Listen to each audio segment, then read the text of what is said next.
Assalamualaikum warahmatullahi wabarakatuh. Sampai ketemu lagi di channel kita GC3 Modifit. Saya ucapkan selamat pagi, siang, sore, dan malam lur untuk dulur-dulurku semuanya yang selalu setia mengikuti channel saya ya. Oke lur, untuk kali ini saya akan membahas tentang merubah sudut klep. Jadi klep itu harus kita rubah sudutnya itu ketika klep kita ganti dengan ukuran yang lebih besar. Jadi tujuannya itu apa, dan nanti ada satu hal yang perlu kita perhatikan ya. Jadi itu kuncinya biar klep itu enggak gampang bengkok atau enggak gampang jeber ya lur pada batangnya klep ini. Biasanya itu gampang jeber ataupun batangnya ini gampang bengkok. Nah itu penyebabnya apa nanti akan saya bahas. Jadi ada hal penting ya yang perlu kita perhatikan. Kuncinya merubah sudut klep itu di mana, nanti akan saya bahas. Karena sering kejadian biasanya klep bengkok atau patah ataupun jeber di batangnya itu. Jadi batangnya klep ini sama setelannya baut setelan klep. Nah ini posisinya harusnya seperti apa ketika klep ini sudah dirubah sudutnya. Oke lur, sebelum kita lanjut, bagi yang baru menemukan video saya silahkan tekan tombol subscribe-nya lur. Jika menurut kalian video ini bermanfaat silahkan share. Jika kalian suka silahkan tekan tombol like-nya. Dan bila nggak ingin ketinggalan dengan video saya yang terbaru, aktifkan juga loncengnya lur. Oke lur.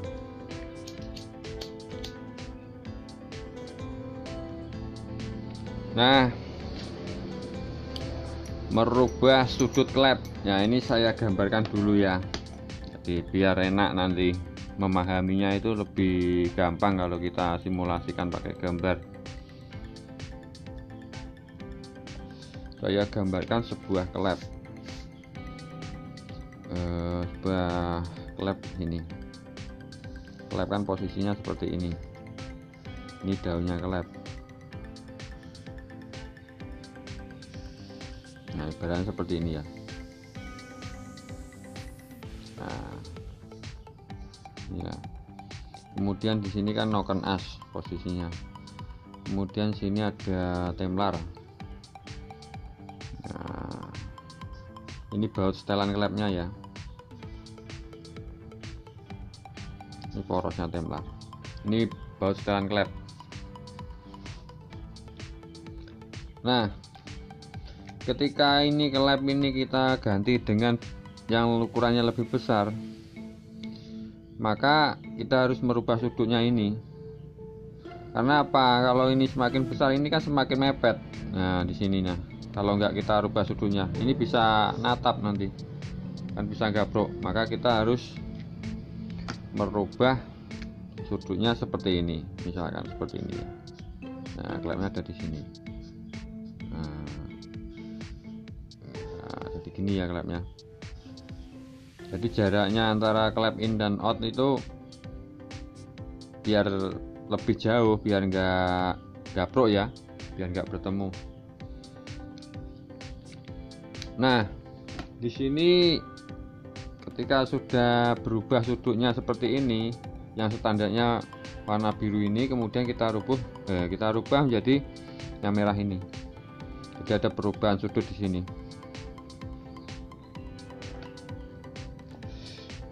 Meskipun itu cuma sedikit lur ya, tapi di sini ini sudah posisinya pada batang klep ujungnya ini sudah mengalami perubahan lur. Jadi yang perlu kita perhatikan itu sudutnya ini. Sebenarnya tetap ada resikonya lur, karena ini kalau meleset sedikit batang klep itu gampang bengkok. Itu karena apa? Nah ini yang sebelumnya kan ini Ini jadi dia itu arahnya penekanan klep. Nah, ini pada baut setelan klep. Dia arahnya kan bisa lurus sini. Bawah sini ya, bisa lurus.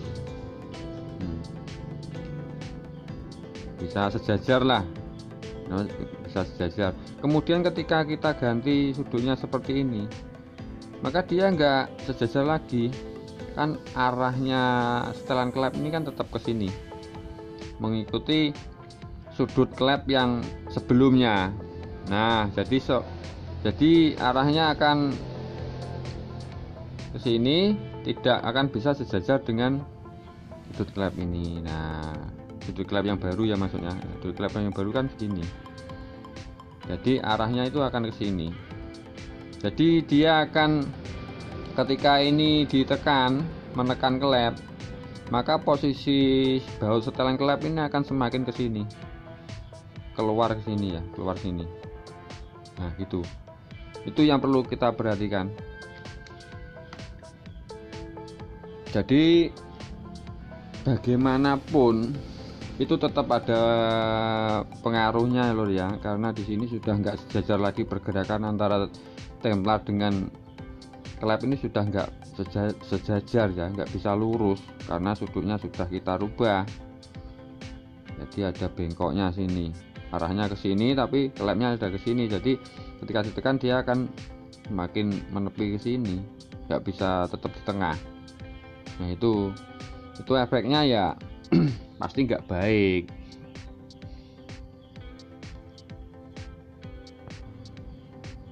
Nah, makanya kalau kita melakukan perubahan klep atau memperbesar klep itu usahakan bahan materialnya itu yang bagus. Jadi mulai klepnya juga yang bagus, berklep juga bagus. Jadi gitu lur ya. Jadi untuk apa ya, meminimalisir ya efek negatifnya ini.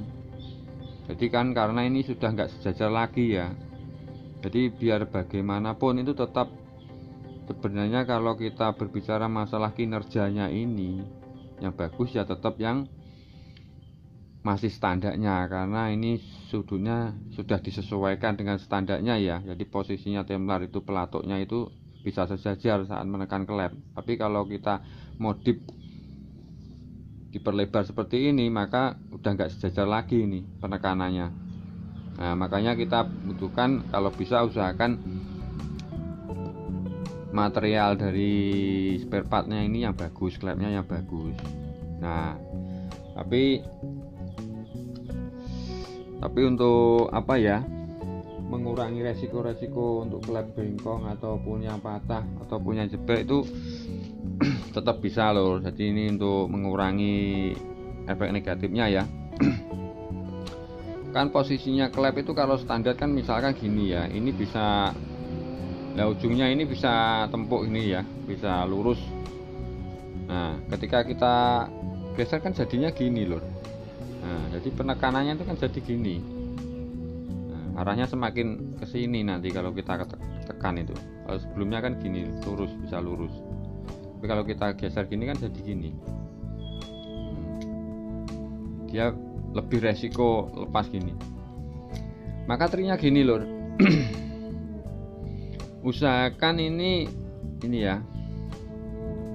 Bentar. Nah, kelihatan ya. Usahakan itu posisi baut setelan sama batangnya klep itu jangan posisi apa itu? Jangan posisi gini lur ya. Nah, kelihatan kan? Ada celahnya bentuk sudut itu sebelah sini. Nah, itu kelihatan kan? Jangan sampai gini. Kalau gini nanti ketika ditekan gini, nah, dia akan bisa lepas. Kalau lipnya noken itu tinggi itu bisa, nah, bisa lepas ke sini. Usahakan posisinya itu begini lur. Nah, jadi sudutnya itu ada di sana. Jadi ketika itu ditekan, nah, dia akan gini. Jadi aman. Biarpun lipnya tinggi, nekan terus sampai bawah, dia aman. Jadi posisikan, usahakan seperti ini ya, bukan seperti ini. Nah ini nanti akan beresiko ini. Nah itu kuncinya lur. Jadi untuk meminimalkan, jadi usahakan posisinya di sini juga pas tengah lur, jangan sampai nggak lurus. Nah masalah ini nanti ya tergantung skillnya tukang bubutnya lur ya. Jadi tukang yang merubah sudutnya itu tergantung itu. Jadi usahakan ketika kita merubah sudut klep itu cari tukang bubut yang benar-benar profesional ya, benar-benar profesional, dan peralatannya juga yang presisi. Jadi itu sangat menentukan nanti keawetannya. Jadi klep kita bisa awet gak gampang bengkong itu juga dari yang mengerjakan itu sendiri. Dia presisi enggak dalam merubah sudut ini. Nah karena sudut yang sudah dirubah itu ya, tetap ada resikonya gitu loh. Jadi kalau tukang bubutnya atau mekaniknya yang udah pinter ya, ini pasti bagus nanti hasilnya. Jadi jangan tergiur dengan harga yang murah lor. Jadi cari yang bagus lah. Kalau lebih mahal sedikit nggak masalah, yang penting kan nanti hasilnya memuaskan lor, juga bisa awet itu lor. Kalau asal-asalan rubah sudut ya nanti resikonya ini gampang bengkok. Jadi intinya itu lor ya, usahakan seperti ini. Nah usahakan seperti ini loh, jangan sampai posisi yang gini nanti ketika ditekan kan dia akan bleset ini, bisa bleset kalau lipnya terlalu tinggi loh. Tapi kalau gini aman, itu lipnya biarpun tinggi dia tetap menekan, dia aman itu lor ya. Jadi ini untuk masalah merubah sudut klep lor, mudah-mudahan bisa bermanfaat dan bisa menjadi pertimbangan ya. Jadi ketika kalian mau merubah sudut klep, mengganti yang ukuran lebih besar, jadi yang perlu kita perhatikan itu sudutnya ini. Jadi antara batang klep dengan setelan klep itu harus benar-benar lurus. Jadi seperti itu untuk meminimalkan efek negatifnya, biar klep ini nggak gampang bengkong ataupun patah lor ya. Selain itu pilihlah material yang bagus, jadi klepnya juga yang kualitasnya bagus. Oke lor, pembahasan tentang merubah sudut klep cukup sekian dari saya, mudah-mudahan ini bisa bermanfaat. Sampai ketemu di video saya yang selanjutnya lor. Wassalamualaikum warahmatullahi wabarakatuh.